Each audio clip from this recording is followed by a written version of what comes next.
Dito sa Mall of Asia, ang dagsa ng tao ay para presyo ng petrolyo.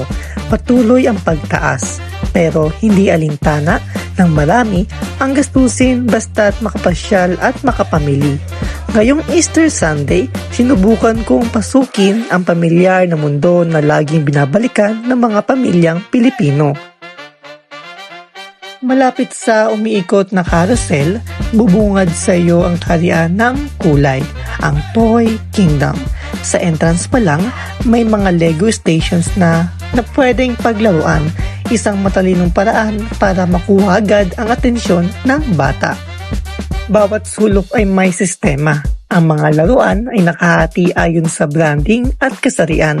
May mundo para sa mga sasakyan, may paraiso para sa mga Barbie dolls, at may mga strategic games para sa buong barkada. Ramdam mo ang serbisyo mula sa mga staff na handang umalalay hanggang sa masayang musika at pagpapasalamat sa bawat paglabas mo ng pinto.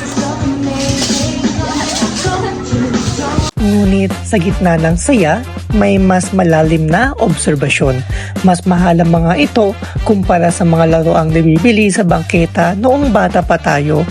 Dito, hindi lang kalidad ang binabayaran mo, kundi ang branding. Ang pagbili ng branded ay nagbibigay ng pakiramdam na may class at espesyal, lalo na't ang mga laruang ito ay madalas na imported, trending at hango sa mga sikat na palabas sa TV at pelikula.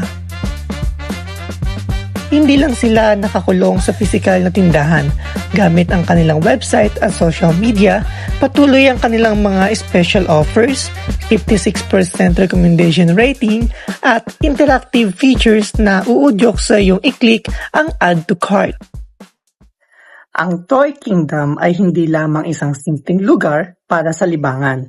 Ito ay isang makapangyarihang espasyo na sumasalamin sa ugnayan ng negosyo at psikolohiya.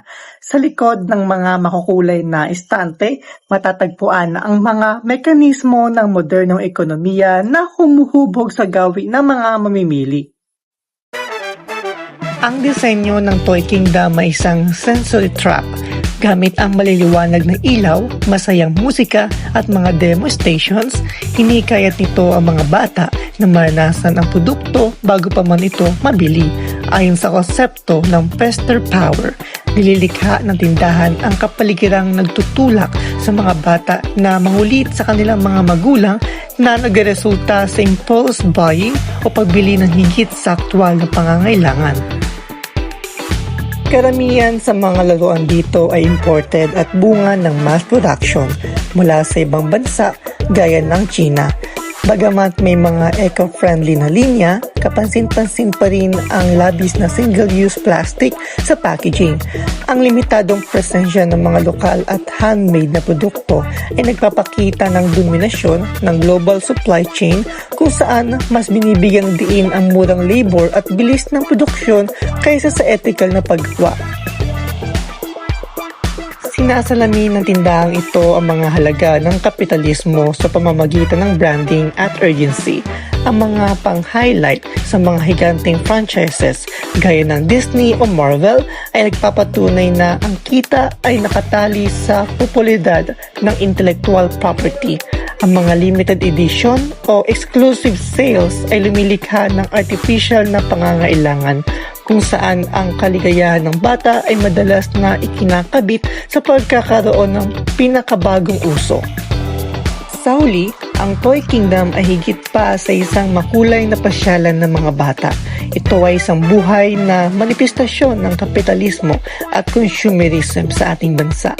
Bagamat layunin nitong magbigay ng saya, mahalagang makita rin natin ang mas malalim na katotohanan mula sa paglikha ng artipisyal na pangangailangan sa mga bata hanggang sa epekto ng mass production sa ating kalikasan.